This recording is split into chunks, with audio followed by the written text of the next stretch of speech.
Okay my dear student, तो अब हम लोग इस स्टेज पे आ गए हैं कि हम लोग अब एडजॉर्प्शन और एब्जॉर्प्शन के बीच के डिफरेंस को, अंतर को हम लोग समझ सके। मैं थोड़ा सा यहाँ पर पेन का कलर चेंज कर रहा हूं। मैं ए के बाद लिख रहा हूं डी और पढ़ रहा हूं एडजॉर्प्शन। ए के बाद मैं लिख रहा हूं बी और इसे पढ़ रहा हूं एब्जॉर्प्शन।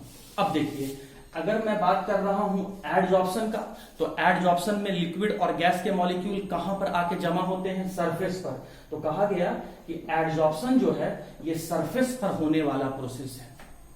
लेकिन एब्जॉर्प्शन के बारे में बात करेंगे स्टूडेंट, तो एब्जॉर्प्शन में हम लोग क्या देख रहे थे कि लिक्विड और गैस का जो मॉलिक्यूल है वो अंदर वाले पोर्शन में, मतलब सॉलिड के बल्क में चला जाता है। तो इसीलिए हम लोग कहते हैं एब्जॉर्प्शन जो है वो बल्क में होने वाला प्रोसेस है। ये था पहला डिफरेंस।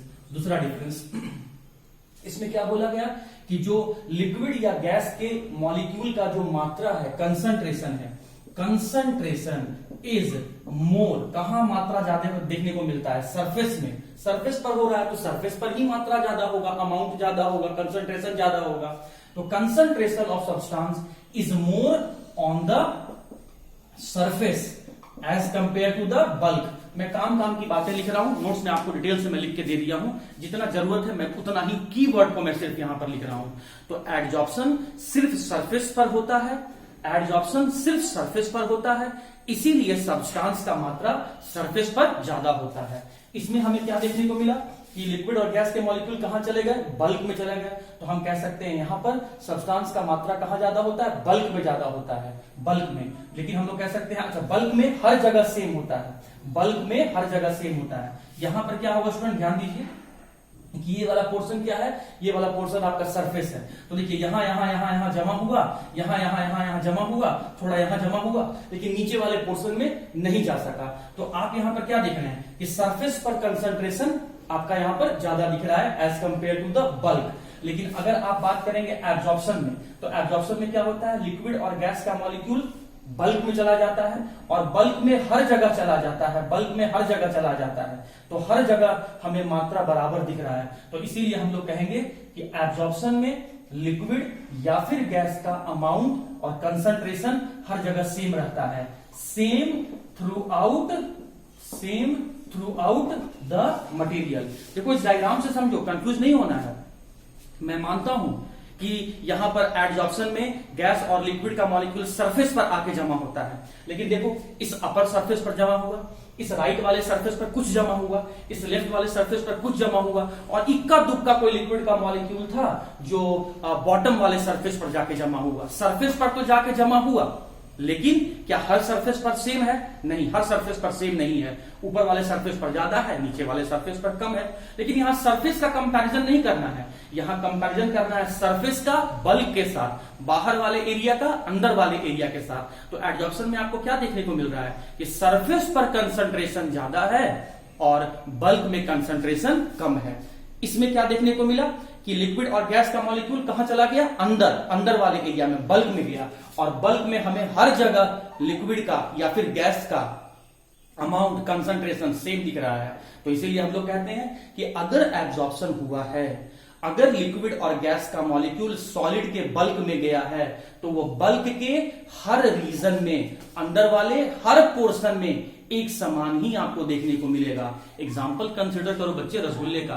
रसगुल्ला को आप पहला बाइट खाओ या फिर उसका आखिरी बाइट खाओ, उसका मिठास तो आपको कम नहीं लगता है, जस्ट बिकॉज जो चीनी का चाशनी था वो रसगुल्ला के अंदर वाले हर पोर्शन में जाके जमा हो गया है, बल्क में हर जगह इक्वल मात्रा में जाके जमा हुआ है चीनी का मॉलिक्यूल, चीनी का पार्टिकल, शुगर का पार्टिकल, इसीलिए आपको मिठास एक समान दिख रहा है। तो यही बात तो मैं एब्जॉर्प्शन में आपको यहां पर समझा रहा हूं कि अगर एब्जॉर्प्शन होगा या फिर अगर एब्जॉर्प्शन हुआ है और लिक्विड का मॉलिक्यूल सॉलिड के बल्क में गया है, तो वो बल्क में हर जगह प्रेजेंट होगा, इसीलिए कहते हैं same through out the material.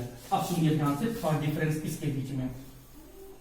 Absorption जो है वो शुरू में, मैं यहां पर लिख रहा हूं इनिशियली, शुरू में इनिशियली जो होता है, शुरू में जो होता है वो फास्ट होता है, लेकिन बाद में क्या होता है? बट स्लोज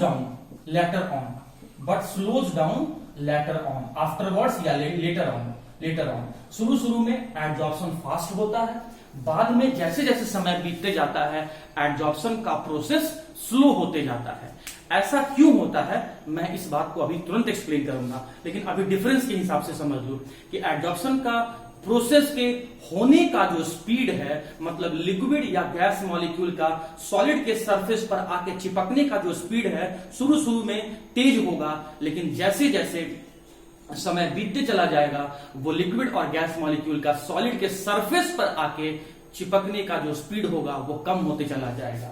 लेकिन बात करेंगे एब्जॉर्प्शन का, तो it takes place with the uniform rate. कहने का मतलब सेम स्पीड से चलते रहता है। जितना स्पीड स्टार्टिंग में रहता है उतना ही स्पीड कुछ देर के बाद होता है और उतना ही स्पीड रिएक्शन के बिल्कुल लास्ट में होता है। तो एब्जॉर्प्शन के प्रोसेस में स्पीड लिक्विड या गैस मॉलिक्यूल का बल्क में जाने का जो स्पीड है लिक्विड और गैस मॉलिक्यूल का वो सेम रहता है, इसीलिए हम लोग कहते हैं यूनिफॉर्म रेट से होता है। लेकिन इसमें शुरू में ज्यादा बाद में कम, इसीलिए ये नॉन यूनिफॉर्म रेट से होता है, या कह सकते हैं शुरू में ज्यादा और आखिरी में आपका कम।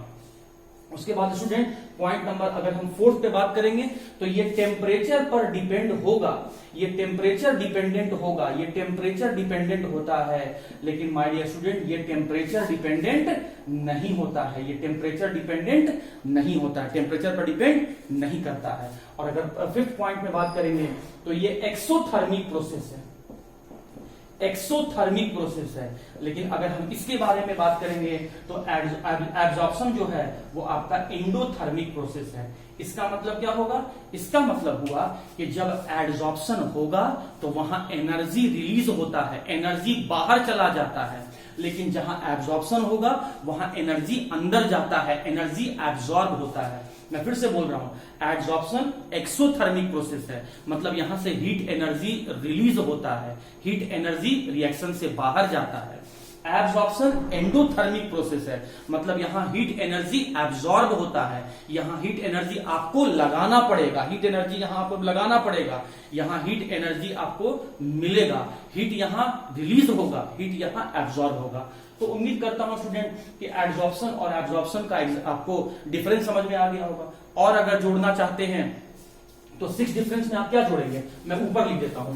6 डिफरेंस में क्या लिखेंगे आप? मैं यहां पर कह रहा हूं वाटर वेपर, और यहां पर भी मैं कह रहा हूं वाटर वेपर।